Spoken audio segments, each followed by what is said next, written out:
ربي يسر ولا توسر وتمم لنا بالخير وبك نستعين يا فتاح يا عليم يا ربنا زدنا علما وعملا يا ربنا زدنا علما وعملا رب اغفر وارحم وأنت خير الراحمين الله أكبر كبيرا والحمد لله كثيرا سبحان الله بكرة واسيلا يا ربنا زدنا علما وعملا رب اغفر وارحم وأنت خير الراحمين بسم الله الرحمن الرحيم رب اشرح لي صدري ويسر لي أمري واحلل عقدة من لساني يفقهوا قولي يا ربنا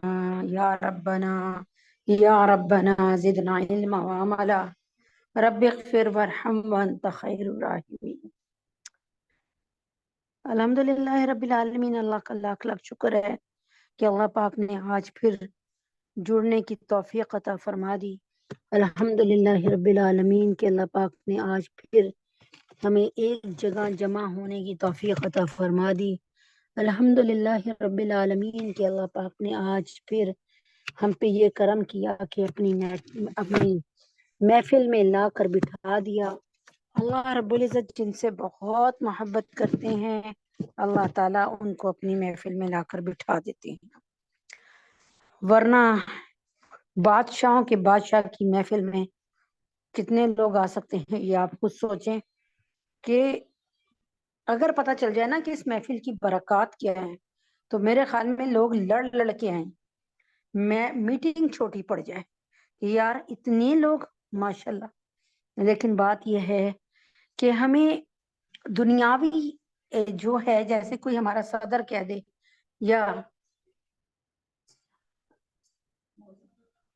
یا کوئی صدر وغیرہ کہہ دے یا کوئی کہہ دے کہ بھائی ایسے جو ہے یہ کام کر لو گے تو تمہیں اتنے 1000 روپے ملیں گے، یا کوئی ایسی بات یعنی جیو پہ یا کسی خبر پہ آ جائے کہ بھئی اگر آپ ایسے کریں گے تو ایسا ہوگا، آپ کو اتنا فائدہ ہوگا، اور یہ تو ہمیں اس بات کا اتنا یقین ہے، اتنا یقین ہوگا کہ بس۔ لیکن اللہ رب العزت اور اللہ کے پیارے نبی اکرم صلی اللہ علیہ وآلہ وسلم کے وعدوں پر ہمارا اعتبار کیوں نہیں ہے؟ اس کا ایک ہی جواب آپ لوگ دیں گے کہ ظاہراً نظر نہیں آتے، نہ اللہ تعالیٰ نظر آتے ہیں، نہ اللہ کے نبی نظر آتے ہیں، ٹھیک ہے؟ تو بلا شبہ اللہ اور اللہ کے نبی نظر نہیں آ رہے، لیکن اللہ تعالیٰ کی کتاب تو ہمارے درمیان ہے نا، یہ تو ہمیں نظر آ رہی ہے نا، اس کے احکامات تو حق ہے نا، یہ تو ہمیں پتہ ہے نا کہ یہ کتاب حق ہے، یہ کسی کی میری اور تیری آپ کی یہ اتاری ہوئی یہ بنائی ہوئی کتاب نہیں ہے۔ دیکھ لیں یہاں پر اس بات کو میں یوں ختم کرتی ہوں کہ اگر یہ کتاب عام کتاب ہوتی تو ہر نبی کے دور میں جو مشہور نبی ہیں، ہر مشہور نبی کے دور میں، ہر مشہور نبی کے دور میں وہ نبی کو معجزہ ملتا تھا، یعنی اس نبی کو وہ معجزہ ملتا تھا جہاں پر ان کے جو اس وقت کے حالات کے حساب سے بڑا معتبر سمجھا جاتا تھا۔ جیسے حضرت موسیٰ علیہ السلام کے زمانے میں فن جادوگری عروج پہ تھی، جادوگر کی بڑی عزت تھی، اور جادوگر سے ہر کوئی ڈرتا تھا، اور جادوگر کی ہر کوئی عزت کرتا تھا کہ اگر ہم نے اس کی بات نہ مانی تو اس نے ہمارا کاروبار تہس نہس کر دینا، ہمارے بچوں کو مار دینا جادو کے زور سے، ٹھیک ہے نا؟ اللہ تعالیٰ نے حضرت موسیٰ علیہ السلام کو وہ معجزات دیے جو جادو جیسے لگتے تھے۔ کیسے؟ یعنی آپ اپنی بغل میں ہاتھ ڈالتے اور بغل سے ہاتھ نکالتے تو وہ ید بیضا ہو جاتا، جس کا ذکر اللہ نے قرآن میں کیا۔ اور اللہ تعالیٰ نے نبوت دینے کے بعد حضرت عیسیٰ علیہ السلام کو، اللہ تعالیٰ نے نبوت دینے کے بعد حضرت عیسیٰ علیہ السلام کو یہ معجزات دیے جو کہ نبوت کو ثابت کرنے کے لیے تھے کہ بھائی یہ اللہ کے یہ سچے نبی ہیں، پکے نبی ہیں، اور یہ ان کا معجزہ ہے، ٹھیک ہے؟ ہر نبی کو معجزات ملے۔ حضرت عیسیٰ علیہ السلام نے آنا تھا، اس زمانے میں حضرت عیسیٰ علیہ السلام کے زمانے میں حکمت عروج پہ تھی، یعنی ڈاکٹروں کو حکیموں کو بڑا وہ تھا، بڑے عزت تھی، بڑے اچھی طرح سے دیکھا جاتا تھا۔ حضرت عیسیٰ علیہ السلام جب آئے تو انہوں نے کیا کیا، ان کو میں معجزات ملے کہ وہ کوڑی کے مریض پہ ہاتھ رکھتے تھے وہ صحیح ہو جاتا تھا۔ وہ مادر ذات نابینا، جو ماں کے پیٹ سے نابینا نکلتا تھا، بلائنڈ یعنی اندھا، اس کو وہ ہاتھ رکھتے تھے تو وہ صحیح ہو جاتا تھا۔ آپ حضرت عیسیٰ قبر کے پاس جا کے کہتے تھے قم باذن اللہ، اللہ کے حکم سے کھڑا ہو جا، اللہ نے ان کی زبان میں تاثیر دی تھی کہ مردہ کھڑا ہو جاتا تھا۔ آپ پرندے بناتے تھے، مٹی کے پرندے بناتے تھے، جیسے مٹی ہاتھ میں لے کے اس کو گول کے ہم لوگ نہیں بناتے تھے چھوٹی چھوٹی چیزیں، تو وہ پرندے بناتے تھے، اللہ کے حکم سے اللہ کا نام لے کے اس میں پھونک مارتے تھے، وہ اڑ جاتے تھے، وہاں سے وہ زندہ ہو جاتے تھے، وہ اڑ جاتے تھے، ان میں روح پھونک جاتی تھی۔ تو اللہ تبارک تعالیٰ نے نبی اکرم صلی اللہ علیہ وآلہ وسلم کے زمانے میں، نبی اکرم صلی اللہ علیہ وآلہ وسلم کے زمانے میں اللہ رب العزت نے کیا کیا، نبی اکرم صلی اللہ علیہ وسلم کے زمانے میں شاعری کو بہت عروج تھا، شاعر بڑا عزت والا سمجھا جاتا تھا، شاعری کو بہت عروج تھا، تو اللہ تعالیٰ نے نبی اکرم صلی اللہ علیہ وآلہ وسلم کو امی بنایا۔ امی یعنی پڑھے لکھے نہیں تھے، پڑھے لکھے نہیں تھے حضرت محمد صلی اللہ علیہ وسلم۔ دنیا میں کوئی ایسا استاد نہیں تھا جو نبی اکرم صلی اللہ علیہ وسلم کو پڑھا سکے، ایک بات۔ دوسری بات، اللہ تعالیٰ نے نبی پاک صلی اللہ علیہ وسلم کی تعلیم کا ذمہ خود لے لیا، آپ تھے ٹیچر، اللہ تعالیٰ، اللہ رب العزت خود ٹیچر تھے نبی اکرم صلی اللہ علیہ وآلہ وسلم کے۔ ٹیچر کون تھے؟ اللہ رب العزت۔ یہاں تک بات سمجھ آ گئی ہوگی اللہ کے حکم سے۔ اب نبی اکرم صلی اللہ علیہ وآلہ وسلم کو اللہ تبارک تعالیٰ نے جو کلام دیا قرآن پاک کی شکل میں، وہ اس زمانے میں ایسی یعنی یوں تھا کہ اب آپ نے دیکھا ہوگا نا کہ قرآن کی ہر آیت، ایک آیت دوسری کو مضبوط کرتی ہے، اور ایک جیسی تقریباً، جیسے کہتے ہیں نا ردم، جو آپ کی زبان میں سمجھانے کو، جیسے یاسین والقرآن الحکیم انک لمن المرسلین، آپ دیکھیں نا ایسے خوبصورت، یعنی یہ نہیں کہ ایک طرف مطلب ایسا ربط ہے، ایسی فصیح اور بلیغ عربی میں قرآن نازل ہوا کہ نبی پاک صلی اللہ علیہ وسلم اگر پڑھے لکھے ہوتے نا تو عرب کے لوگ کہتے کہ آپ یہ تو خود کلام بنا لیں، لیکن جب آپ حضرت محمد صلی اللہ علیہ وسلم کسی بھی استاد سے پڑھے لکھے، کسی بھی استاد سے پڑھے ہوئے نہیں تھے، اللہ تعالیٰ ان کو اپنا کلام بھیج رہے تھے، تو اب یہ اس کا جواب تھا، یہ ایک تھپڑ تھا کفار مکہ کے منہ پہ کہ جب نبی اکرم صلی اللہ علیہ وسلم کسی اسکول میں گئے نہیں، مدرسے میں گئے نہیں، ایسا فصیح اور بلیغ کلام جو ہے بتا رہے ہیں، تو اس کا مطلب یہ ہے کہ نبی اکرم صلی اللہ علیہ وسلم کا استاد واحد جو ہے وہ بہت بڑا استاد ہے، ٹھیک ہے۔ اور جو بات کر رہے ہیں یہ ادھر ادھر کی باتیں نہیں کر رہے، یہ ایک بات کر رہے ہیں، ان کی ہر بات حکمت سے پر ہے، ادھر ادھر کی بات نہیں ہے۔ جیسے آج کل ہمارے لغو اور لغو ہوتا ہے نا، الٹی سیدھی باتیں اور الٹے سیدھی اس میں لگے ہوتے ہیں ہم، کبھی کوئی فضول گانے گا رہے ہیں، فضول باتیں، فضول میم، تو یہ اللہ تعالیٰ نے بتا دیا اس بات کو، ٹھیک ہے۔ تو نبی اکرم صلی اللہ علیہ وسلم، اسی طرح حضرت عیسیٰ علیہ السلام کو جو معجزات دیے اللہ تبارک تعالیٰ کے حکم سے، جو اب فلسطین کی حالت ہے وہ آپ دیکھ رہے ہیں اس وقت فلسطین کی حالت کو، تو فلسطین میں یہودیوں کو فرانس کے حکم سے، یعنی یہ یورپین کنٹریز کے حکم سے تھوڑی سی زمین ملی، لیکن انہوں نے پوری فلسطین پہ تقریباً قبضہ کر لیا، اور ذرا سا ایک علاقہ غزہ کا دیا، غزہ کا جو ہمارے مسلمانوں کو ملا ہوا ہے، یعنی یہ ملک ہمارا فلسطین مسلمانوں کا، عربیوں کا ملک تھا، جو کہ اس سازش کے تحت ان کو ملا۔ میں انشاءاللہ تعالیٰ اس کو بہت اچھی طریقے سے بیان کروں گی اور اسی پر آؤں گی، اور اسی پہ آ رہی ہوں، اسی سبجیکٹ پہ آ رہی ہوں، لیکن اس سے پہلے آپ کو یہ بتانا ضروری سمجھتی ہوں کہ اللہ تبارک تعالیٰ کے حکم سے جب یہ اللہ تبارک تعالیٰ یہودیوں کو ختم کروائیں گے، تو یہ قرآن میں کیا لکھا ہے؟ قرآن میں لکھا ہے کہ جو ہے نبی موسیٰ علیہ السلام جو ہیں، نبی عیسیٰ علیہ السلام جو ہیں، وہ قرب قیامت یعنی قیامت کی سے پہلے قرب قیامت آئیں گے، یعنی قیامت جب ہونے والی ہوگی نا تو اس سے پہلے جو ہے حضرت عیسیٰ علیہ السلام ضرور آئیں گے. ٹھیک ہے، ایک بات آپ کو سمجھ آ گئی، قرب قیامت جو ہے وہ قیامت کے قریب قریب میں حضرت عیسیٰ علیہ السلام آئیں گے. ٹھیک ہے، اب یہاں پہ اس کو کیا قرآن سے ثابت ہے یہ بات؟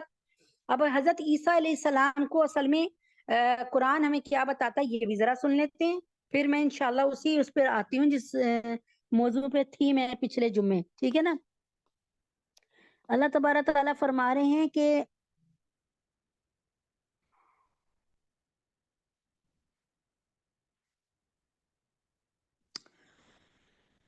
یہ جو اللہ تبارک تعالیٰ یہودیوں کے بارے میں بتا رہے ہیں، فبیما نقضہم، غور سے سنیے گا پھر آپ کو ساری سمجھ آ جائے گی. فبیما نقضہم میثاقہم وکفرہم بآیات اللہ وقتلہم الانبیاء بغیر حق وقولہم قلوبنا غلف. یہاں پہ اللہ تبارک تعالیٰ بتا رہے ہیں کہ سو ہم نے ان یہودیوں کو، کیونکہ یہودیوں کو اللہ تعالیٰ نے کہا تھا نا کہ فرمایا تھا اللہ تعالیٰ نے یہودیوں سے، یہ بنی اسرائیلیوں سے کہا تھا کہ وَقُلْنَا لَهُمْ لَتَعْدُوا فِي السَّبْتِ وَأَخَذْنَا مِنْهُمْ مِيثَاقًا غَلِيظًا. اور ہم نے یہ یہودیوں کو، بنی اسرائیلیوں کو حکم دیا تھا، بنی اسرائیلیوں کو حکم دیا تھا کہ یوم ہفتہ کے بارے میں، یعنی سیٹرڈے کے بارے میں، ہفتے کے بارے میں، کہ تم نے تجاوز نہیں کرنا، یعنی اس دن تم نے شکار نہیں کرنا، یعنی مچھلیاں نہیں پکڑنی. تو اللہ تعالیٰ ان کو یہودیوں کو چیک کرنے کے لیے نا مچھلیاں بہت چھوڑ دیتے تھے نا اس وقت سمندر میں نا. تو مطلب سمندر یا دریا جو بھی تھا، سمندر ہی کا ذہن میں ہے کہ بحیرہ قلزم تھا. تو بہرحال لیکن یہ کیا کرتے تھے، انہوں نے کیا کیا کہ اس دن اللہ تعالیٰ بہت زیادہ مچھلی پھینک دیتے تھے اس میں سمندر، یعنی بہت مچھلی آتی تھی. تو انہوں نے گڑے بنا لیے، اور اس میں یہ ہوتا تھا کہ کہتے تھے ہم تو نہیں کچھ کر رہے. تو جب لہر آتی تھی اور جب لہر واپس جاتی تھی تو گڑوں میں مچھلیاں پھنس جاتی تھی، اور وہ بعد میں مچھلیاں جیسی دن ختم ہوتا تھا مغرب کے بعد، عصر کے بعد، مغرب کے بعد، عشاء کے بعد، وہ اس کو مچھلیوں کو لے لیتے تھے اور کہتے تھے دیکھا ہم نے ہفتے کے دن نہیں کیا شکار. لیکن اللہ تعالیٰ نے کیا فرمایا، فبیما نقضہم، سو ہم نے سزا میں مبتلا کیا، کیونکہ وہ کر تو رہے تھے ہفتے کے دن بھی شکار. تو میثاقہم، ان کی عہد شکنی کی وجہ سے، وکفرہم، اور ان کے کفر کی وجہ سے، بھی آیات اللہ، اللہ تعالیٰ کے آیاتوں سے انکار کرنے کی وجہ سے بھی، ان کی نافرمانی کی وجہ سے بھی، ان کی عہد شکنی کی وجہ سے بھی، اللہ تعالیٰ نے ان پہ کیا کیا، ان کو عذاب کا کوڑا بھیجا ان پر. وقتلہم الانبیاء، یعنی انہوں نے کیا کیا، بغیر حق، انہوں نے ناحق بغیر کسی وجہ کے، یہی بنی اسرائیل نے کیا کیا کہ انہوں نے بغیر کسی وجہ کے نا ناحق انہوں نے بہت انبیاء کو قتل کیا. وَقَوْلِهِمْ قُلُوبُنَا غُلْفٌ، اور ان کے اس مقولے کی وجہ سے، یعنی اللہ تعالیٰ بتا رہے ہیں کہ ہم نے اسرائیلیوں پہ کیوں عذاب بھیجا تھا، اللہ تعالیٰ کے قانون کی نافرمانی کرنے پہ، ان کے قانون کو توڑنے پر، اور پھر کیا کہتے ہیں اس کے بعد اور اللہ تعالیٰ کی آیاتوں سے انکار کرنے پر، اور اپنے انبیاء کا قتل کرنے پر. اور یہ کہتے تھے کہ ہمارے جو قلوبنا غلف، ہمارے دل تو، اللہ کے نبی سے جا کے کہتے تھے ہمارے دل تو پردے میں ہے، ہمارے دل تو پردے میں ہے، جو اچھی باتیں تھیں نا ہم تک پہنچ چکی ہیں، اب ہمیں آپ کی کوئی اچھی بات کی ضرورت نہیں ہے، ہمیں ساری بات اچھی باتیں پتہ ہے، ہمیں پتہ ہے آپ کی باتوں کی ضرورت نہیں ہے. نبی پاک صلی اللہ علیہ وسلم سے کہتے تھے. بل طبع اللہ علیہ بکفرہم فلا یؤمنون الا قلیلا، اللہ فرماتے بلکہ ان کے کفر کے سبب ان کے قلوب پر اللہ تعالیٰ نے جو ہے بند لگا دیا ہے. فلا یؤمنون، سو ان میں ایمان نہیں مگر قدر قلیل، یعنی بہت کم لوگ ایمان لے کے آتے ہیں. ان کو اللہ تعالیٰ نے ان کے دلوں پہ مہر لگا دی ان کے کفر کے سبب.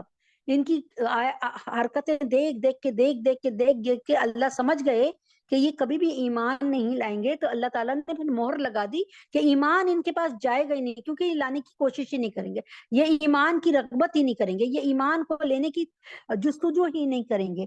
تو اللہ تعالیٰ نے بھی پھر کیا کیا، تو یہ کیا کہتے تھے کہ ہمارے جو دل ہے نا وہ غلف ہیں، یعنی وہ پردے میں ہیں، انہوں نے جو اچھی باتیں لینی تھی موسیٰ علیہ السلام سے لے لی، اب محمد صلی اللہ علیہ وسلم کی اچھی باتوں کو اس کی ضرورت نہیں، نعوذ باللہ.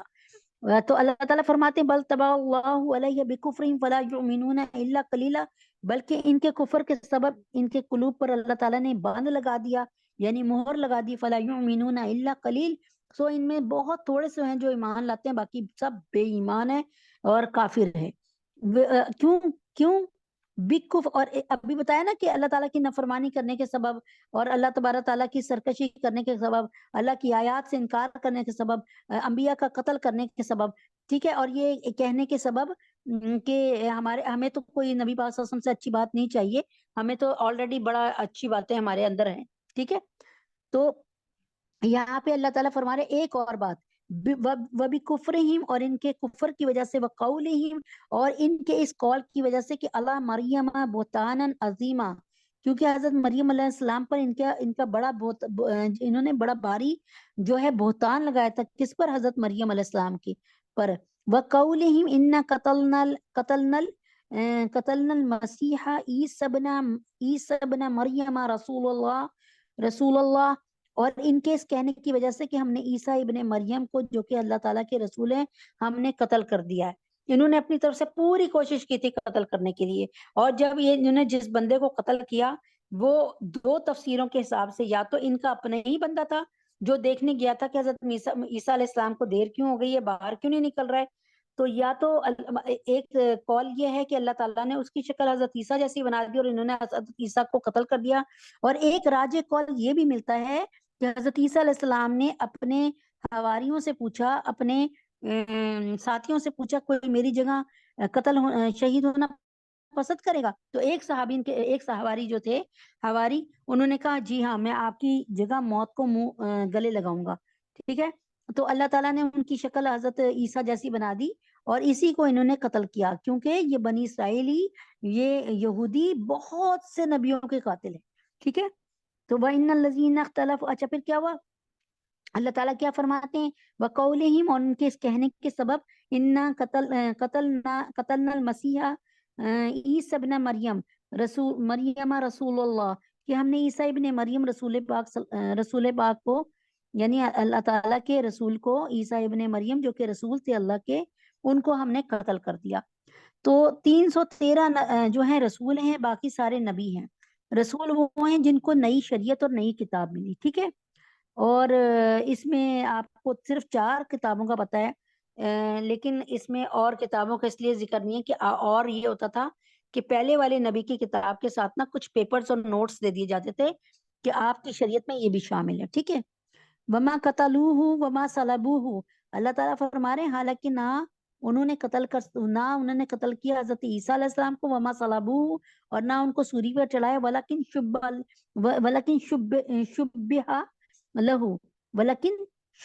لہو، لیکن ان کو کیا ہوا؟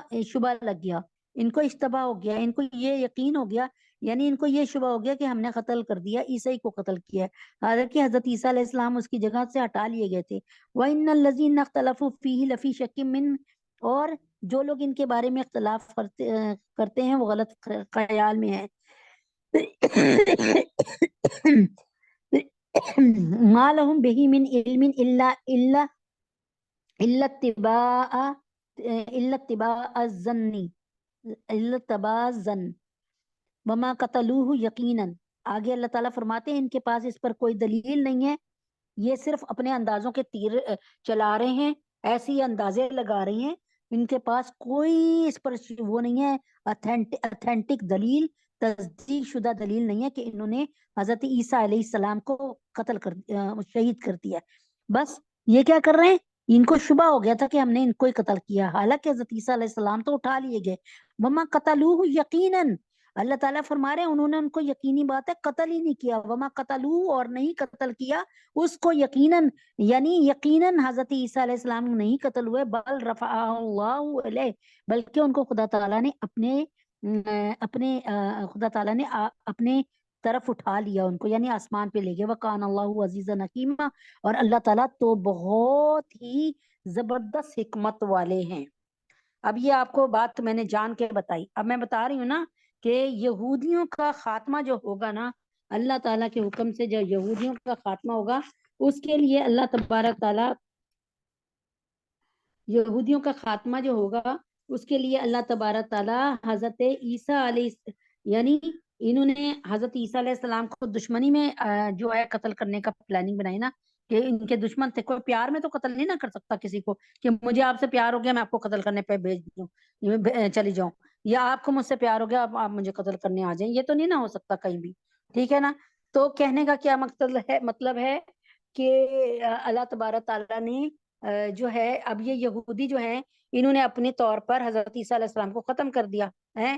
اللہ تعالیٰ قرب قیامت میں یہودی ہمارے دشمن یہودی کے لیے اس وقت مسلمانوں کے کتنے بڑے دشمن بنے ہوئے نا، یہ نیتن یاہو اور اس کے ساتھ کیا کہتے ہیں باقی پوری فوج جو ہے اور یہ اسرائیلی.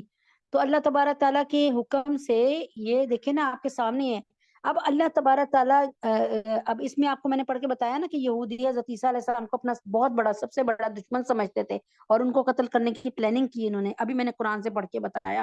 اب اللہ تبارک تعالیٰ ہمارے دشمن کو، فلسطینیوں کے دشمنوں کو، مسلمانوں کے دشمنوں کو قتل کرنے کے لیے ان کے دشمن کو بلائیں گے. ان کے دشمن کون ہے؟ یہودیوں کے دشمن کون ہے؟ حضرت عیسیٰ علیہ السلام. اور پھر حضرت عیسیٰ علیہ السلام اپنے دشمن کو پہچان لیں گے کہ انہوں نے ہمیں قتل کیا. بات کو سمجھیے گا. ہمارا اس وقت فلسطینیوں پہ کتنا ظلم ہو رہا ہے، کس بری طریقے سے ظلم ہو رہا ہے. صحیح ہے، ظلم کی انتہا ہے. ہر وقت بم پھٹتے رہتے ہیں، اسپتالوں میں بھی برے حالات ہیں. آپ لوگوں تک میڈیا کی خبریں پہنچتی ہوں گی، اور نہیں پہنچتی تو آپ میرا اسٹیٹس بھی دیکھ لیجئے گا، کافی حد تک آپ کو حالات سمجھ آ جائیں گے. الحمدللہ رب العالمین اس گروپ کو جوائن کیا ہوا ہے جو مجھے تھوڑی دیر کی خبریں بتا رہے ہیں اللہ کے حکم سے، اور اتھینٹک ہے اور بڑے نیک لوگوں کا گروپ ہے وہ. ایک بات. دوسری بات یہ کہ کیا کہتے ہیں اب دیکھیں نا یوں یہودی اس وقت یہودی دیکھیں یہودی کتنے بڑے دشمن ہیں. اس چیز کو اللہ پاک نے مجھے بہت دیر پہلے احساس دلا دیا تھا جب اللہ تعالیٰ نے اپنی قرآن کی ماں پڑھوائی مجھ سے، یعنی میں نے سورہ فاتحہ کو تفسیر سے پڑھا. تو اس میں جب تھا نا کہ اہدنا الصراط المستقیم صراط الذین انعمت علیہم غیر المغضوب علیہم، اے اللہ تعالیٰ ہمیں اہدنا الصراط المستقیم صراط مستقیم پہ چلائیے، سیدھے راستے پہ چلائیے. اللہ پاک ہمیں سیدھے راستے پہ چلائیے. اہدنا الصراط المستقیم صراط الذین، کون سے؟ ہمیں کن ہمیں اہدنا المستقیم صراط الذین ہمیں پہ چلائیے، ہمیں ان کے راستے پہ چلائیے جن پر آپ نے انعام کیا، انبیاء کے، صالحین کے، صدیقین کے، شہداء کے راستے پہ چلائیے. غیر المغضوب علیہم، ہمیں مغضوب علیہ کے راستے پہ نہ چلائیے جن پر تیرا غضب ہوا، ان کے راستے پہ نہیں. اور غضب کس پر ہوا؟ غضب کس پہ ہوا ہے؟ یہودیوں پہ. اور ولضالین، راستے کے اور جو راستے سے بھٹک چکے ہیں، گمراہ ہو چکے ہیں، ان کے راستے پہ بھی نہ چلائے گا. اے اللہ ہمیں ان کے راستے پہ بھی نہ چلائیے گا، ان لوگوں کے راستے پہ نہ چلائیے گا جن پر آپ کا ہر وقت غضب ہی ہوتا رہتا ہے، آپ ان سے غصے ہی رہتے ہیں، آپ کو ہر وقت ان پر غصہ ہی چڑھتا رہتا ہے، اور وہ ہیں یہودی. ولضالین، اور نہ ہمیں ان کے راستے پہ چلائیے گا جن پر آپ کا جو راستے سے بھٹکے ہوئے جو گمراہ ہوئے ہیں وہ ہیں نصارہ. تو یہاں پر اب دو باتیں آپ کو سمجھ آ گئی نا یہاں پر.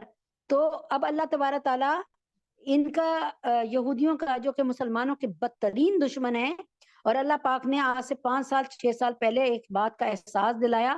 تب سے میری پوری کوشش ہے کہ میں کسی، آپ لوگ اب پروڈکٹ کا بائٹ کاٹ کر رہے ہیں، میں نے 5 سال سے الحمدللہ رب العالمین رب کعبہ کو جان دینی ہے. مجھے یاد نہیں ہے، ہاں کہیں دھوکے سے کسی چیز میں پی لی ہو تو میں نے ماؤنٹین ڈیو، فانٹا، مرنڈا، 7 اپ، پیپسی میں نے کوئی 5 سال ہو گئے نہیں پیو. 4-5 سال، اللہ کمی پیشی کو معاف کر دے، میں نے نہیں پی الحمدللہ رب العالمین. تب سے ہی میں سرف ایکسل ایریل کی جگہ صوفی سوپ کا جو ہے صوفی سرف یا استعمال کر رہی ہوں، اور میکس کی جگہ جو ہے ویم کی جگہ، میکس کی جگہ الحمدللہ رب العالمین صابن کو استعمال کر رہی ہوں، اور جو کہ بہترین ہے. یعنی کتنے لوگ جو کہ یہ یہودی پروڈکٹس استعمال کرتے تھے، انہوں نے جب ہمارے گھر آ کے یہ چیز استعمال کی تو باقاعدہ پوچھا کہ آپ کا سرف اور صابن کون سا ہے. الحمدللہ رب العالمین. ایک تو پیسے کم، اوپر سے الحمدللہ رب العالمین یہودی پروڈکٹ کو نئی حوصلہ افزائی کر رہی. تیسری بات یہ کہ یوم حشر یہودی ہمارا فلسطین کے مظلوم عوام ہمارا دامن نہیں پکڑیں گے انشاءاللہ. اور نبی اکرم صلی اللہ علیہ وسلم بھی محبت کی نظر سے دیکھیں گے کہ انہوں نے مسلمانوں کے دشمنوں کو اپنا دشمن سمجھا, انہوں نے اللہ اور اللہ کے رسول کے دشمن کو اپنا دشمن سمجھا. یہ تو دل کے سودے ہیں, جو مان لے اس کے لیے بہت ہے, جو نہ مانے پھر وہ جو مرضی کرتا رہے. اللہ تعالیٰ کو ہمارے کسی بھی عمل کی ضرورت نہیں ہے.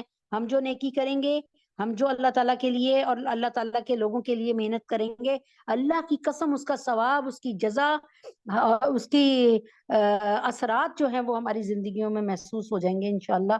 اور اللہ تعالیٰ کا شکر ہے کہ یہ کام اللہ تعالیٰ نے مجھ سے بہت پہلے لیا, اور اللہ کا شکر ہے مجھے بائیکاٹ کے وقت میں سوچنا نہیں پڑا ارے پینٹین کو استعمال کرنا کیسے ہیڈ اینڈ شولڈر کو چھوڑوں گی. الحمدللہ رب العالمین ثم الحمدللہ رب العالمین, بلکہ ثم الحمدللہ رب العالمین کہ میرے خیال میں مجھے کتنے سال ہو گئے ہوں گے کہ میں بایو آملہ جو ہے پاکستان کا بنا ہوا وہی شیمپو استعمال کر رہی ہوں. الحمدللہ میں کوئی بات نہیں, میں کوئی فخر نہیں کر رہی. اللہ تبارک تعالیٰ کے حکم سے بہت سی عورتیں ایسی بیٹھی ہوں گی جن کے بالوں سے الحمدللہ ابھی بھی بال دگنے زیادہ ہوں گے انشاءاللہ. اللہ کا شکر ہے کہ میں نے اسی لیے استعمال کیا. میں نے کہا اللہ تعالیٰ میں مسلمانوں سے دشمنی نہیں کر سکتی, میں کوالٹی پہ کمپرومائز کر سکتی ہوں, میں مسلمانوں کے خون سے ہولی نہیں کھیل سکتی. اور اللہ کا شکر ہے کہ اللہ تبارک تعالیٰ کے حکم سے میرے خیال میں اگر میں مٹی بھی اٹھا کر اپنے سر پہ اور اپنے بدن پہ مل لوں, اس وجہ سے کہ میں یہودی پروڈکٹس استعمال نہیں کروں گی, میں امریکی پروڈکٹس استعمال نہیں کروں گی, تو اللہ جانتا ہے کہ مجھے یقین ہے کہ میرا رب اسی کو میرے لیے بہتر بنا دے گا. یہ دلوں کے سودے ہیں, ان باتوں کو ابھی نہیں سمجھ پا رہے تو پھر میرا قصور تو نہیں ہے نا. بہرحال اللہ تبارک تعالیٰ جو بات کہی سنی, اللہ تعالیٰ اس پہ عمل کی توفیق عطا فرمائے. جو مسئلہ میں آپ کے سامنے رکھنا چاہ رہی تھی اسی کو رکھتی ہوں. کافی بات ہو گئی سمجھانے کے لیے کہ اللہ تبارک تعالیٰ الحمدللہ رب العالمین ہر ظلم کو ختم کرنے والے ہیں. نبی پاک صلی اللہ علیہ وسلم پہ کفار مکہ نے جو ظلم کیا, آج الحمدللہ رب العالمین, بلکہ میں لکھ کر دیتی ہوں کہ الحمدللہ رب العالمین میرے محمد عربی صلی اللہ علیہ وسلم کے جو آخری مطلب 10 سال رہے, ان میں اللہ تبارک تعالیٰ نے ان 23 سال میں اللہ تبارک تعالیٰ نے میرے خیال میں کوئی بھی اللہ تعالیٰ کے نبی کا دشمن نہیں چھوڑا. ابو جہل مردود ملعون ہوا 2 چھوٹے بچوں کے ہاتھوں جنگ غزوہ بدر میں. پھر اللہ تعالیٰ نے بدر کی لڑائی کے ساتھ ساتھ ہی جب ختم ہوئی تو ابو لہب کا اللہ تعالیٰ نے عدسہ کی بیماری دی, جس سے وہ چیخیں مار مار کے مر گیا. اس کی لاش کو کوئی ہاتھ لگانے والا نہیں تھا, جبکہ اس کے اتنے سارے بیٹے تھے, کیونکہ اس کو ایسا مرض تھا جو لگنے والا مرض تھا جس میں سے بدبو آتی تھی.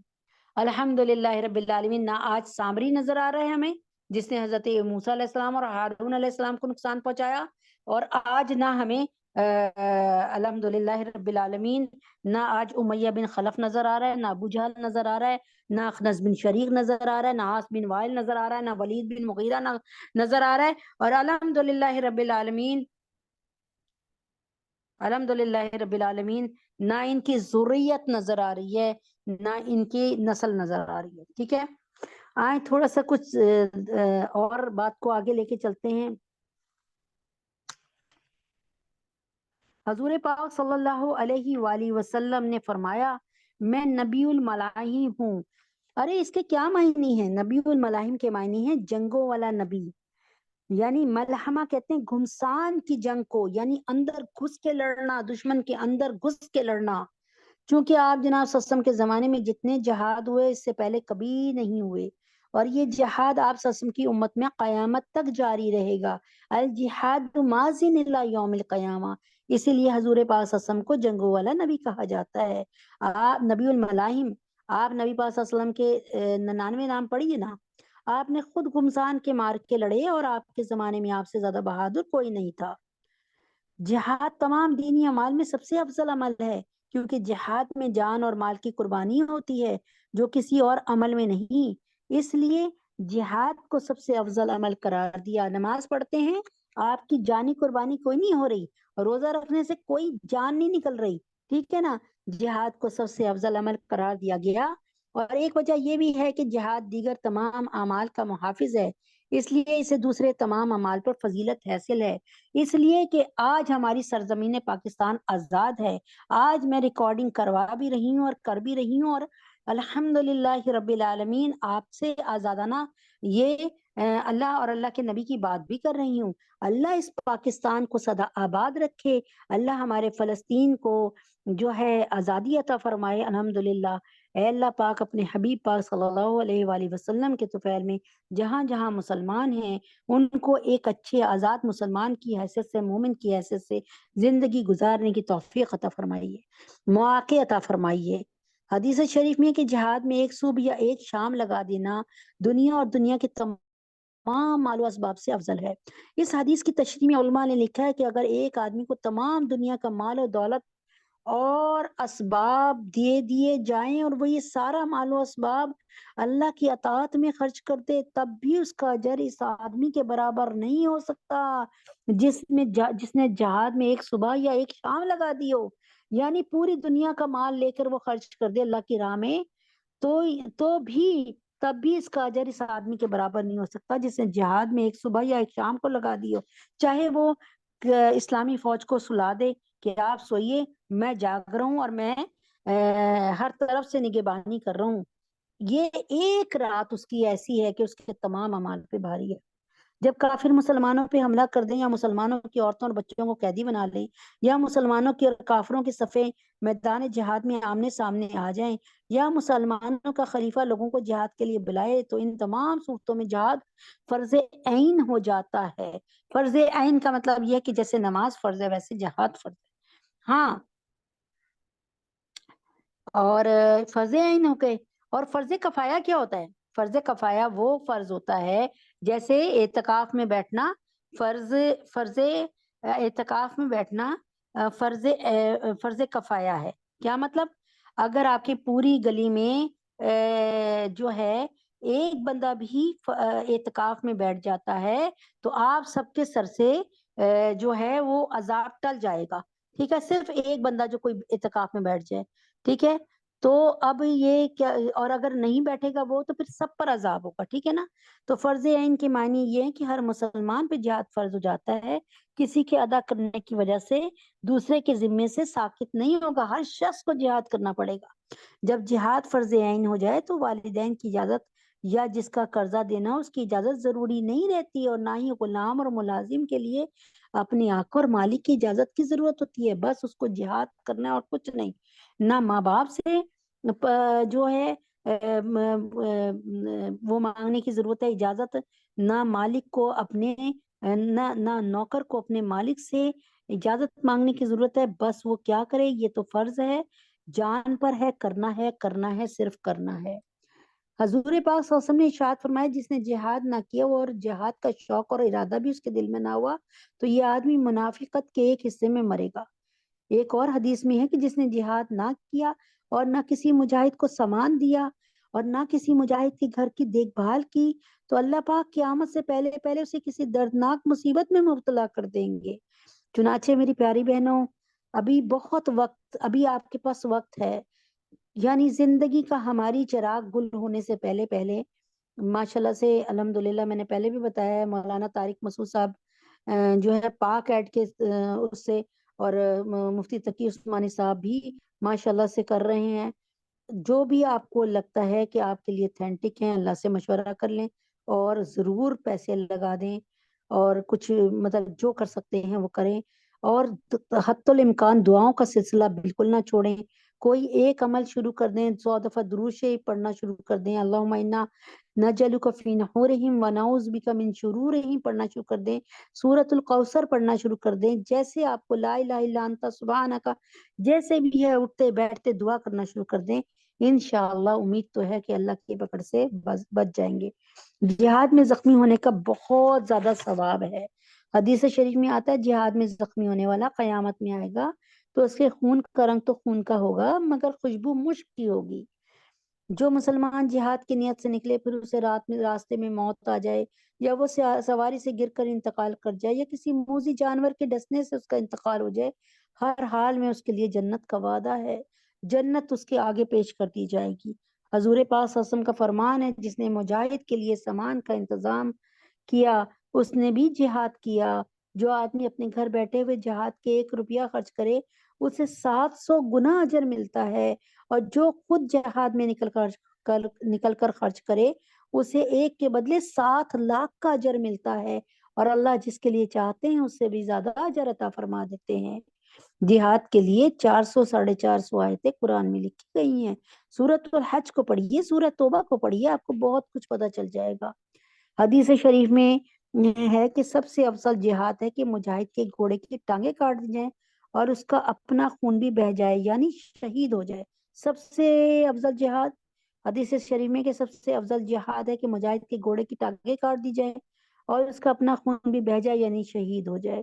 یعنی کہنے کا کیا مطلب ہے کہ سب سے افضل جہاد اس نے کیا جس کی سواری کی ٹانگیں کسی نے دشمن نے بڑھ کے کاٹ دی اور پھر اس کو بھی مار دیا. سب سے افضل جہاد اللہ یہ فرما رہے ہیں, جس نے دشمن کی طرف ایک تیر پھینکا, وہ تیر دشمن کو لگا یا نہ لگا, تیر پھینکنے والے کو ایک غلام آزاد کرنے کا اجر ملتا ہے. اور ایک حدیث شریف میں ہے کہ اللہ تعالیٰ ایک تیر کی وجہ سے 3 آدمیوں کو جنت عطا فرمائیں گے. یعنی ایک تیر کی وجہ سے 3 آدمیوں کو پکی جنت مل جائے گی. کیا؟ ایک اس کو جس نے ثواب کی نیت سے تیر بنایا, دوسرا تیر پھینکنے والے کو ملے گا, اور تیسرا تیر مارنے والے کے ہاتھ میں تیر پکڑانے والے کو بھی ملے گا. 3 آدمیوں کو اللہ تعالیٰ جو ہے جنت عطا فرمائیں گے, تیر بنانے والے کو, تیر پکڑانے والے کو, تیر چلانے والے کو. حضور پاک صلی اللہ علیہ وسلم نے ارشاد فرمایا کافر اور اسے قتل کرنے والا جہنم میں جمع نہیں ہوں گے. یعنی کافر تو یقیناً جہنم میں جائے گا مگر اس کا قتل کرنے والا جنت میں جائے گا. جہاد میں نکلتے ہوئے اللہ رب العزت کی رضا, اس کے دین کی سربلندی کی نیت کرنی چاہیے. اپنے آپ کو بہادر کہلانے کے لیے یا مال و دولت جمع کرنے کی نیت سے ہرگز نہیں جانا چاہیے. بات کو اگر ثابت کریں قرآنی آیات سے, یہ تو میں نے آپ کو بتایا اس میں قرآنی آیتیں بھی شامل ہیں, اس میں احادیث بھی شامل ہے. تعلیم الجہاد جو ہے وہ الحمدللہ اس سے آپ کو میں نے پڑھ کے بتایا, کوئی ایک چیز بھی اس میں قرآن سے ہٹ کے اور حدیثوں سے ہٹ کے نہیں ہے.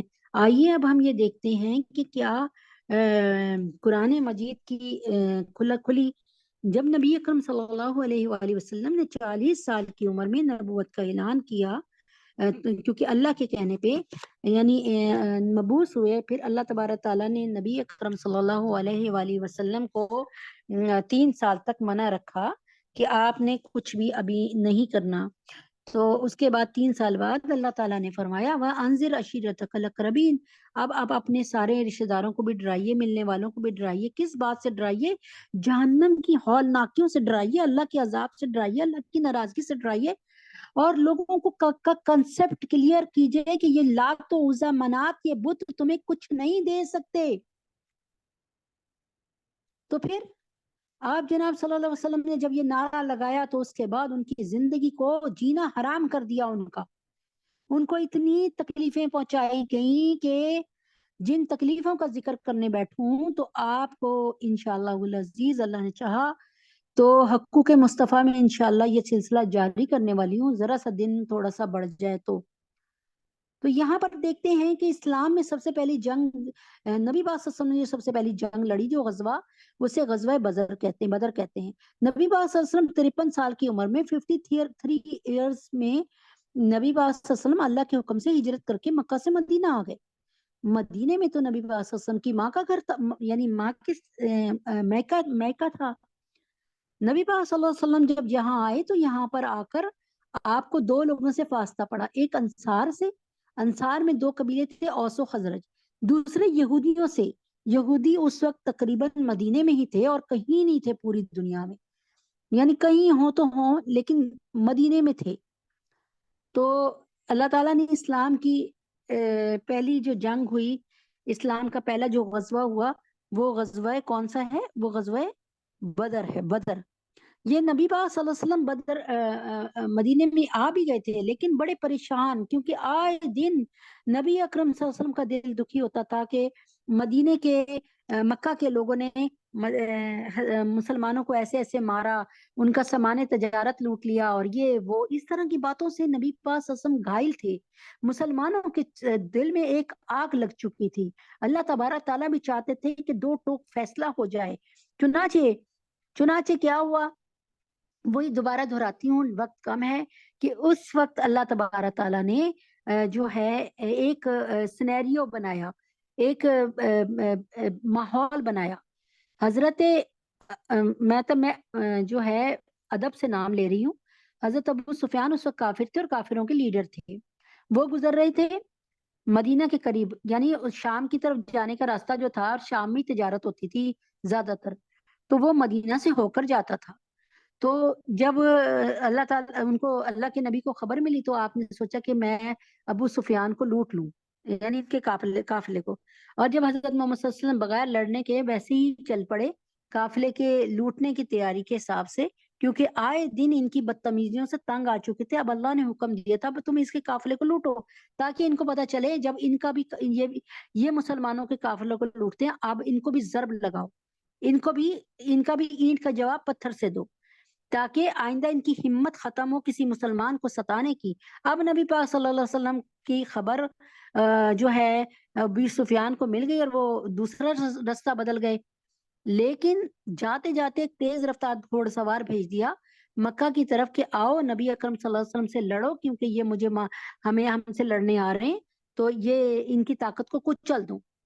ادھر سے نبی پاک صلی اللہ علیہ وسلم، ادھر سے مکہ والے کفار مکہ نکل آئے. ٹھیک ہے، تو اب یہ اسلام کی پہلا غزوہ ہوا. نبی پاک صلی اللہ علیہ وسلم نے پہلی دفعہ تلوار اٹھائی، کس میں؟ کیا کہتے ہیں، جنگ بدر میں. اب جنگ بدر کے کچھ حالات آپ کے سامنے ہیں. جب جنگ بدر میں مسلمانوں کو بہترین کامیابی ہوئی، 70 کفار مارے گئے، 70 کفار اریسٹ ہوئے، گرفتار ہوئے. دیکھیں نا، کافر پر چوٹ پڑی نا، کافروں کو پتا چلے کہ بھائی ان کے ساتھ زبردست قوت ہے، اور یہ کسی ایسے ویسے دین پہ نہیں چل رہے، یہ سب سے اتھینٹک دین پہ چل رہے ہیں. ضروری تھا کہ مسلمانوں کو اللہ تعالیٰ ہائی لائٹ کرے. چنانچہ جب مسلمان جو ہے جب اللہ تبارک تعالیٰ کے حکم سے نبی اکرم صلی اللہ علیہ وسلم کو احساس ہو گیا کہ اب تو لڑنا ہی پڑے گا، مطلب اب تو لڑنا ہی پڑے گا، کیونکہ سامنے کفار کا قبیلہ آ گیا، اور اب یعنی اور کوئی صورت نہیں ہے لڑنے کی نا، کہ اور کوئی نظر نہیں آ رہی. تو اللہ تبارک تعالیٰ کے حکم سے آئیے آپ اسلام کی پہلی جنگ کے بارے میں، غزوے کے بارے میں تھوڑا سا کچھ پڑھتے ہیں. انشاءاللہ اگلی دفعہ بھی یہ پڑھیں گے، اللہ کے حکم سے وقت کم ہے. یسألونک عن الانفال، یہ سنیے یہاں سے شروع ہوا، کیونکہ نبی پاک صلی اللہ علیہ وسلم سے پہلے جتنے بھی نبی آئے 1 لاکھ، آپ لوگ کہتے ہیں 1,24,000، میں کہتی ہوں کتاب العقائد سے پڑھ کے کہ 1 لاکھ. بہرحال جتنے بھی نبی آئے انہوں نے ان کے وقت میں جو تھا مال غنیمت کا مال سب سے زیادہ حرام مال سمجھا جاتا تھا. لیکن نبی اکرم صلی اللہ علیہ وسلم کے زمانے میں اب جب مال غنیمت ہاتھ آیا اور کفار مکہ جو ہیں وہ ادھر ادھر بھاگ گئے، یعنی مسلمانوں کے ڈر سے الحمدللہ شکست خوردہ ہو کے بھاگے، اور 70 قیدی بنا دیے گئے، اللہ نے بنوا دیے، اور 70 مارے گئے. تو باقی جو تھے کفار بھاگے، تو اپنا جلدی جلدی میں اپنا مال جو چھوڑ کے، تلواریں، تیر اور پتنی خیمے اور جو کچھ چھوڑ کے بھاگے، اپنے پیسے پوسے. تو اس کے متعلق سوال آیا، یسألونک عن الانفال، اے محمد یہ آپ سے صلی اللہ علیہ وسلم، یہ آپ سے پوچھتے ہیں کہ مال غنیمت کا ہم کیا کریں. یعنی یہ جو دشمنوں سے ہمیں تلواریں ملی ہیں، توپیں ملی ہیں، یعنی تلواریں، خنجر اور یہ چیزیں ملی ہیں، ان کے خیمے اور ان کا مال و اسباب، تو اب اس کا کیا کرے؟ کل الانفال للہ والرسول، کہہ دیجئے یا رسول اللہ کہ یہ جو مال غنیمت ہے نا، یہ اللہ اور اللہ کے رسول کے لیے. فاتقوا اللہ، اور آپ اور کیا کرو؟ ڈرو اللہ سے. وَأَصْلِحُوا ذَاتَ بَيْنِكُمْ، اور اپنے باہمی تعلقات کی اصلاح کرو. یعنی مال کی لالچ میں نہ پڑ جانا، بلکہ اللہ سے ڈرتے رہنا، اور آپس میں کسی کے ساتھ زیادتی نہ کرنا. وَأَطِیعُوا اللَّهَ وَرَسُولَهُ، اور اللہ کی اطاعت کرنا اور رسول پاک صلی اللہ علیہ وسلم کی اطاعت کرنا، کہنا ماننا اللہ اور اللہ کے رسول کا. ان کنتم مؤمنین، اگر تم مومن ہو تو پھر کیا کرنا؟ نہ کسی پر اپنے تعلقات کو بھی خراب نہ کرنا، نبی پاک صلی اللہ علیہ وسلم اور اللہ کی بات کو مان کے چلنا. انما المؤمنون الذين اذا ذكر الله وجلت قلوبهم واذا تليت عليهم آياته زادتهم ایمانا وعلى ربهم يتوکلون. ساتھ ہی اللہ نے طریقہ بتایا کہ اگر تمہارے دل میں کہیں دنیا نہ گھس جائے، تم مال غنیمت میں آ کر ایک دوسرے کے ساتھ ذاتیاں نہ کر لو، جیسے آج کل ہم اپنے بھائیوں کی اور بہنوں کی جائیداد کھا جاتے ہیں نا، وہ وراثت، مال وراثت کھا جاتے ہیں نا. تو یہاں پر اللہ تعالیٰ نے پہلے ہی فرما دیا کہ یہ نہ ہو کہ تمہارے دلوں میں لالچ آ جائے. بس ایمان والے تو اللہ تعالیٰ نے ساتھ ہی فرما دیا، کہ رستہ بتا دیا کہ بس ایمان والے تو ایسے ہوتے ہیں کہ جب ان کے سامنے اللہ رب العزت کا ذکر آتا ہے تو ان کے قلوب ڈر جاتے ہیں.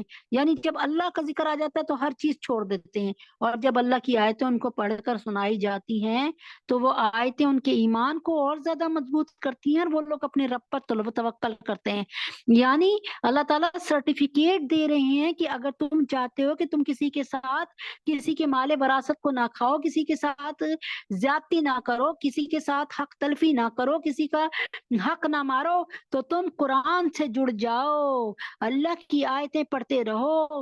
اس کی برکت سے اللہ تمہارے ایمان کو تازہ رکھے گا، اور تمہیں پتہ چلے گا، ذہن میں آئے گا کہ یہ تو دنیا کے اسباب اور سودے ہیں، ان پر کیا جان دینی. الذین یقیمون الصلاۃ ومما رزقناہم ينفقون، اور جو کہ نماز کی پابندی کرتے ہیں، ہم نے ان کو جو کچھ دیا وہ اس میں سے خرچ کرتے ہیں.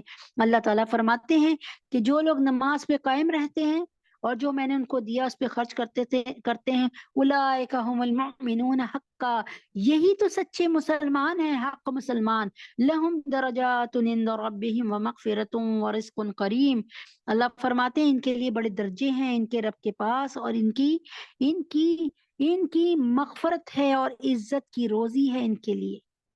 ٹھیک ہے، یہ اسلام کی پہلی لڑائی، اس کا ذکر آپ کو سورۃ الانفال کے ساتھ سنا رہی ہوں، سورۃ الانفال کے ساتھ. تو سورۃ الانفال میں آپ کو انشاءاللہ العزیز ایک ایک چیز، ایک حال ملے گا کہ نبی پاک صلی اللہ علیہ وسلم نے پہلے غزوے میں کیا کیا مسئلے آئے، کس طرح بے چین اور بے قرار ہوئے. اور یہ اسلام کا پہلے معرکہ تھا جس میں کفار نے سامنے آنا تھا، اور کفار کے ہاتھوں میں آپ کو پتہ ہے مسلمانوں کے پاس صرف 9 تلواریں تھیں، بہت کم ساز و سامان تھا، نہ زرہیں تھی، نہ بہت زیادہ سواریاں تھی، نہ بہت سی تلواریں تھیں. یوں سمجھیں کہ بس ایسے ایک تو اول تو لڑنے کے حساب سے تو آئے نہیں نا، وہ تو تجارتی قافلے پر قبضہ کرنے کے حساب سے آئے تھے، تو انہوں نے بس وہ تلواریں رکھ لیں، باقی سامان جیسے انسان کہتا ہے کہ اتنے دن لڑائی ہوگی، اس کا کھانا پینا دانا لے کے چلتے، سارا کچھ حساب کرتے، لیکن نہیں. اور ادھر سے دیکھیں نا کیسا تگڑا وہ تھا دشمن، کہ دشمن ابو جہل نے، جو کہ لیڈر تھا ان کا، سردار تھا، خانہ کعبہ کے پردے کو پکڑ کر قسم کھائی تھی کہ آج جو جماعت حق پہ ہوگی وہ غالب آئے گی. سمجھ آئی؟ وہ اپنے آپ میں اتنا تھا کہ ہم حق پر ہیں، اس کو اتنا کفر کا یقین تھا. کافروں کو جیسے آج یہودیوں کو اپنے کفر پر اتنا یقین ہے کہ ہم حق پر ہیں. حالانکہ الحمدللہ اللہ تعالیٰ نے حق جماعت الحمدللہ نبی پاک صلی اللہ علیہ وسلم کو ماننے والی اور اللہ پر یقین رکھنے والوں کی بنائی ہے. ٹھیک ہے، تو انشاءاللہ العزیز اسی سلسلے کو لے کے اللہ نے چاہا آگے چلیں گے. اصل میں 4:50 ہو گئے، اور یہ میرے خیال میں وہ شارٹیسٹ ڈیز ہیں جو ابھی چل رہے ہیں. تو امید ہے کہ آپ سمجھ آ گئی ہوگی آپ سب کو. تو بہت خوبصورت انداز سے ہم نے کل آپ نے سب جو ہے منایا حضرت کیا کہتے ہیں علامہ اقبال کا ڈے. اللہ ان کی بخشش فرمائے، اللہ شاعر مشرق علامہ اقبال کو اللہ تعالیٰ اپنی جوار رحمت میں جگہ دے. اور یہ غازی یہ تیرے پراسرار بندے، جنہیں تو نے بخشا ہے ذوق خدائی، دو نیم جن کی ٹھوکر سے صحرا و دریا، سمٹ کر پہاڑ جن کی ہیبت سے رائی، دو عالم سے بیگانہ کرتی ہے دل کو، عجب چیز ہے لذت آشنائی. اللہ اکبر کبیرہ، الحمدللہ رب العالمین. اللہ تبارک تعالیٰ شاعر مشرق علامہ اقبال کو ایسی جزائے خیر عطا فرمائے، ایسی جزائے خیر عطا فرمائے. اے اللہ پاک ان کو ہمارے نبی محمد صلی اللہ علیہ وسلم کا قرب خاص عطا فرمائے. جنہوں نے جب تک زندہ رہے ہمارے مسلمانوں کو بیدار کرنے میں بہت کام کیا. آج بھی ان کی شاعری کے سامنے کوئی شاعری ٹھہرتی نہیں ہے. وہ ہے نا کہ ان کی شاعری کے سامنے کسی کی شاعری ٹھہرتی نہیں ہے. اللہ تبارک تعالیٰ ان کو، اللہ اکبر کبیرہ، اللہ ان کو بہت جزائے خیر دے. اللهم صل على محمد وعلى ال محمد كما صليت على ابراهيم وعلى ال ابراهيم انك حميد مجيد. اللهم بارك على محمد وعلى ال محمد كما باركت على ابراهيم. آپ سب بھی ایک دفعہ درود شریف 3 دفعہ قل اللہ شریف پڑھ لیں اور حضرت شاعر مشرق علامہ اقبال رحم اللہ کے لیے ان کا ثواب پہنچا دیں. نبی اکرم صلی اللہ علیہ وسلم کے بعد صاحب تمام کے تمام نیک ہستیاں اور حضرت علامہ اقبال. اللهم صل على محمد وعلى ال محمد كما صليت على ابراهيم وعلى ال ابراهيم انك حميد مجيد. اللهم بارك على محمد وعلى ال محمد كما باركت على ابراهيم وعلى ال ابراهيم انك حميد مجيد. قل هو الله احد الله الصمد لم يلد ولم يولد ولم يكن له كفوا احد. قل هو الله احد الله الصمد لم يلد ولم يولد ولم يكن له كفوا احد. قل هو الله احد الله الصمد لم يلد ولم يولد ولم يكن له كفوا احد. قل هو الله احد الله الصمد لم يلد ولم يولد ولم يكن له كفوا احد. ربنا آتنا في الدنيا حسنة وفي الآخرة حسنة وقنا عذاب النار. ربنا ظلمنا أنفسنا وإن لم تغفر لنا وترحمنا لنكونن من الخاسرين. ربنا ظلمنا أنفسنا وإن لم تغفر لنا وترحمنا لنكونن من الخاسرين. رب اغفر وارحم وأنت خير الراحمين. اللہ اکبر کبیرہ والحمد للہ کثیرہ سبحان اللہ بکرۃ واسیلہ. ربنا ربنا ربنا هب لنا من ازواجنا وذرياتنا قرة اعین واجعلنا للمتقین اماما. اے اللہ ہم سب کے گناہوں کو معاف فرما دیجئے. اے اللہ ہم سب کی خطاؤں کو درگزر فرما دیجئے. اے اللہ آپ ہم سے ناراض ہیں جو اتنے دنوں سے اللہ اتنے دنوں سے دعائیں ہو رہی ہیں. اے اللہ پاک فلسطینی بہن بھائیوں کے لیے اتنے دنوں سے دعائیں ہو رہی ہیں. اللہ 30-35 دن ہو گئے اس کو. اے اللہ پاک اتنے دن ہو گئے. یا اللہ پاک آپ ان کے ساتھ اللہ تعالیٰ عفو درگزر کا اللہ معاملہ فرمائیے. اے اللہ اپنی اعانت کیجئے. اللہ اپنی اعانت کیجئے. اللہ اللہم انک عفو کریم تحب العفو فاعف عنا. اللہم انک عفو کریم تحب العفو فاعف عنا. اللہم انک عفو کریم تحب العفو فاعف عنا. اے اللہ ہمارے گناہوں کو معاف فرما دیجئے. ہماری خطاؤں کو درگزر فرما دیجئے. اے اللہ ہم رات میں میٹھی نیند ٹھنڈی نیند اے اللہ پاک پنکھے کھول کے سوتے ہیں. آرام دہ بستروں پہ سوتے ہیں. اللہ 30-40 دن ہونے والے ہیں. اے اللہ فلسطین کے مظلوم مسلمانوں کی مدد فرما دیجئے. یا اللہ کہ اگر تو نے مسلمانوں کی دل جوئی نہیں تانا دیں گے بت کے مسلم کا خدا کوئی نہیں. اے اللہ ہم لاوارث نہیں ہیں. اے اللہ ہم لاوارث نہیں ہیں. ہمارا وارث آپ ہے. رب لا تذرنی فردا وانت خیر الوارثین. ہمارے گناہوں کو معاف فرمائیے. ہماری خطاؤں کو درگزر فرمائیے. اللہ یہ بھیک منگے یا اللہ یہ فقیر آپ کے در کو کھٹکھٹا رہے ہیں. اللہ آپ نے اپنے قرآن میں ایک بات کہی وَمَسَائِلَ فَلَا تَنْهَرْ. اگر آپ ہم جیسے فقیروں کو ڈانٹ کر بھیج دیں گے خالی ہاتھ بھیج دیں گے تو یہ آپ کی سنت تو نہ ہوئی. یہ آپ کی سنت نہیں ہے میرے اللہ. یہ آپ کی سنت نہیں ہے. اے اللہ ہمارے گناہوں کو معاف فرما دے. ہماری خطاؤں کو درگزر فرما دے، یا اللہ حماس کی مدد فرما دے، یا اللہ فلسطینی مجاہدین کی مدد فرما دے، یا اللہ فلسطین کے مظلوم مسلمانوں کی مدد فرما دے، ہماری مسجد اقصی کی حفاظت فرما دے۔ اے اللہ پاک ہم مسلمانوں کو، ہر مسلمان حکمرانوں کو حقیقی شرم حیا عطا فرما دیجیے۔ اللہ ہمارے دنیا سے، ہمارے دلوں سے دنیا کی محبت نکال دے۔ اے اللہ نبی پاک صلی اللہ علیہ وسلم کی ایک ایک بات سچی ہے، اے اللہ بالکل سچی ہے۔ اللہ 1450 سال پہلے کیسے کہا صحابہ سے کہ ایک وقت آئے گا کہ مسلمانوں پہ ایک وقت ایسا آئے گا کہ تمام کے تمام غیر مسلمان جو ہیں کافر، وہ ایک دوسرے کو ایسے دعوت دیں گے جیسے کھانے کی دعوت دی جاتی ہے کہ آؤ مسلمانوں پہ حملہ کرو، آؤ مسلمانوں کو مارو، ایسے دعوت دیں گے۔ تو صحابہ نے تڑپ کر پوچھا یا رسول اللہ مسلمان بہت کم ہوں گے کیا؟ آپ نے فرمایا نہیں، سمندر کی جھاگ کی طرح ہوں گے، لیکن ان کو وہن لگ جائے ہوگا موت کا ڈر اور پیسے سے محبت، دنیا سے محبت۔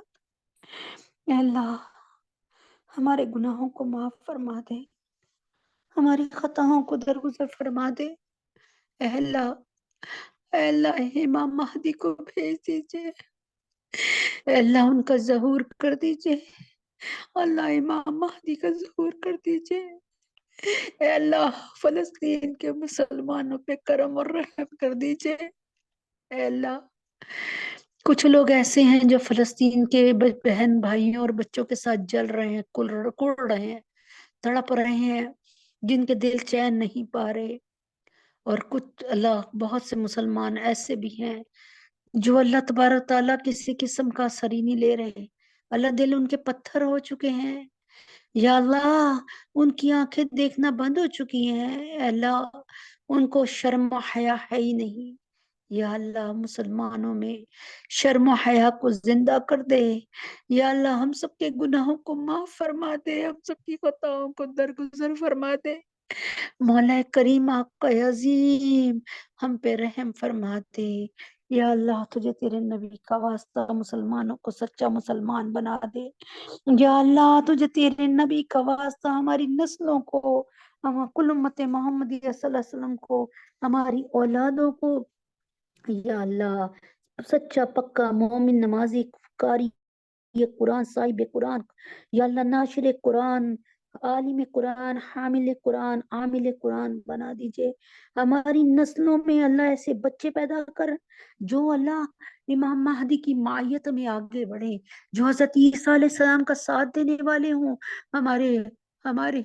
ہماری نسلوں میں وہ بچے پیدا فرمانا، ہماری اولادوں کو ایسا بنانا کہ اللہ دجال کے منہ پر کہیں تو کافر ہے، تو دجال ہے، تجھ پر اللہ کی لعنت ہو۔ اے اللہ وہ کیا کرے گا؟ وہ آگ میں پھینک دے گا نا اللہ، وہی آگ تو جنت ہوگی اور جو باغ ہوگا وہ جہنم ہوگی۔ اے اللہ ہم سب کے گناہوں کو معاف فرمائیے، اے اللہ ہم سب کی خطاؤں کو درگزر فرمائیے۔ یا اللہ تمام بے اولادوں کو، عائشہ، سونیا، رقیہ باجی، ڈاکٹر انم، ایلیا محسن، ماریا، انس، سنبل، ایلیا عمران، ان کو نیک نرینہ اولاد عطا فرما دیجئے۔ یا اللہ ڈاکٹر ہمنا کو، عائشہ کو، یا اللہ پاک فاطمہ کو، یا اللہ عبداللہ کو دنیا اور آخرت کی تمام کامیابیاں عطا فرما دیجئے۔ یا اللہ جتنے لوگ بیٹھے ہوئے ہیں ان سب کے بچوں کو، ان کے بڑوں کو، ان کے گھر والوں کو دنیا اور آخرت کے ہر پیپر میں، ہر امتحان میں 100% نمبروں سے کامیابی عطا فرما دیجئے۔ سحر کی عائشہ کی فریال کی تمام مشکلوں کو، پریشانیوں کو دور فرما کر ان کے لیے دنیا میں بھی جنت اور آخرت میں وسیع جنت کا فیصلہ فرمائیے۔ احمد نعمان نواز صاحب، محمد عمر، ان کے روزگار میں برکت دیجئے۔ اہلیہ اعظم شناز، اہلیہ عاشق مفتی ضیاء الدین صاحب اور عامر، یا اللہ ان کو اپنا گھر عطا فرمائیے، بہترین گھر عطا فرمائیے۔ یا اللہ ہماری اہلیہ محمد حسین کو بھی بہترین اپنا گھر عطا فرمائیے۔ یا اللہ ندیم بھائی اور عمیر کو اور تمام علماء اسلام، علماء پاکستان، علماء ہند، یا اللہ مفتی تقی عثمانی صاحب کو، مفتی حسن صاحب کو، یا اللہ اپنے حبیب پاک صلی اللہ علیہ وسلم کے طفیل میں مولانا فضل الرحمان صاحب اور فضل الرحیم صاحب، یا اللہ پاک اپنے حبیب پاک صلی اللہ علیہ وسلم کے طفیل میں پیر ذوالفقار نقشبندی اور حضرت جی کو، یا اللہ پاک عمیر کو، نازیہ دلیپ کو، طلحہ اور اشفاق صاحب کو، عبداللہ علی حسین، شازیہ عائشہ معظم جہانگیرہ، نازیہ حمید حسن مومنہ، عائشہ جنید حمزہ سنبل عنایت عادل، یا اللہ نرگس باجی اور ان کی فیملی، ان سب کو ایمان کے ساتھ صحت کاملہ عاجلہ مستمرہ عطا فرما۔ یا اللہ جو بچیاں گھر میں بیٹھی ہیں، ماں باپ جن کی وجہ سے بڑے پریشان ہیں، بے نکاحی ہیں، نکاح کی عمر تک پہنچ گئی ہیں، امت محمدیہ صلی اللہ علیہ وسلم کی ساری بیٹیوں اور بیٹوں کے لیے، جو عورتیں یہاں بیٹھی ہیں ان کی بچیوں اور بچوں کے لیے، حفصہ، فاطمہ، جویریہ، ام حبیبہ، سدرہ، سبحانہ، حفصہ، سجاد، بینش، مانور، عفیفہ، یا اللہ بنات سرور، فخر، عبد المتین، مہتاب، سعدیہ نظام، یا اللہ ندا، مصباح، آمنہ، امبر، ختیجہ، شائستہ، نمرہ، زینب، منتہا، ان کی شادیاں بہترین اور اچھی جگہ پہ جلد ہو جائیں۔ اللہ اپنے حبیب پاک صلی اللہ علیہ وسلم کے طفیل میں، رسول پاک صلی اللہ علیہ وسلم کے طفیل میں کرم کر دیجئے۔ یا اللہ پاکستان کو اسلام کا گڑھ بنا دے، قلعہ بنا دیجئے۔ پاکستان سے اللہ تعالی بے ہدایتی اور بے ایمانی اور اللہ پاک اپنے حبیب کے طفیل میں بے حیائی اور اللہ مہنگائی کو دفعہ دور کر دیجئے تمام عالم سے۔ یا اللہ مہنگائی کو، بے حیائی کو، کفر کو دفعہ دور کر دیجئے۔ اے اللہ تجھے تیرے نبی اکرم صلی اللہ علیہ وآلہ وسلم کا واسطہ، یا اللہ ہم سب کے گناہوں کو معاف فرما دیجئے، ہم سب کی خطاؤں کو درگزر فرما دیجئے۔ یا اللہ ہمارے تینوں حرمین کی حفاظت فرما دیجئے۔ یا اللہ زیارت حرمین شریفین کی توفیق عطا فرما دیجئے۔ ہمارے تینوں حرم میں کبھی کوئی غیر مسلم، قادیانی، کافر نہ داخل ہو سکے۔ یا اللہ ہم سب کے گناہوں کو معاف فرما دیجئے، ہمارا بڑھاپا ہماری جوانی سے اعلیٰ ہو جائے، ہمارا آنے والا کل ہمارے آج سے بہترین ہو جائے۔ یا اللہ ہماری آخری آرام گاہ ہماری گھروں سے زیادہ وسیع ہو جائیں، رونق ہو جائیں، یا اللہ کشادہ ہو جائیں۔ یا اللہ تجھ نور ہی نور ہماری قبروں میں آ جائے، ہم سب کے گناہوں کو معاف فرما دیجئے۔ دم آخر مدد فرمائیے گا، نزا کے عالم میں مدد فرمائیے گا۔ یا اللہ ہمارا نزا کا عالم اتنا آسان اور ایسا اللہ حسین ہو، اللہ کلمے سے مزین ہو، قرآن سے مزین ہو، سجدوں سے مزین ہو۔ اللہم ارزقنا شہادتا فی سبیلک وجل موتی فی بلد رسولک۔ یا اللہ حماس کی مدد فرمائیے، یا اللہ حماس کے ایک ایک بندے کی حفاظت فرمائیے، یا اللہ حماس کو فتح کا نشان اور فتح کی علامت بنائیے۔ وصلی اللہ تعالی علی خیر خلقہ محمد وعلی آلہ وصحبہ اجمعین برحمتک یا ارحم الراحمین۔ سبحان ربک رب العزت عما یصفون وسلام علی المرسلین والحمد للہ رب العالمین۔ طیب اردگان صاحب کے قطر کے حکمران کی مدد فرمائیے۔ یا اللہ سبحان ربک رب العزت عما یصفون وسلام علی المرسلین والحمد للہ رب العالمین۔ السلام علیکم ورحمۃ اللہ وبرکاتہ۔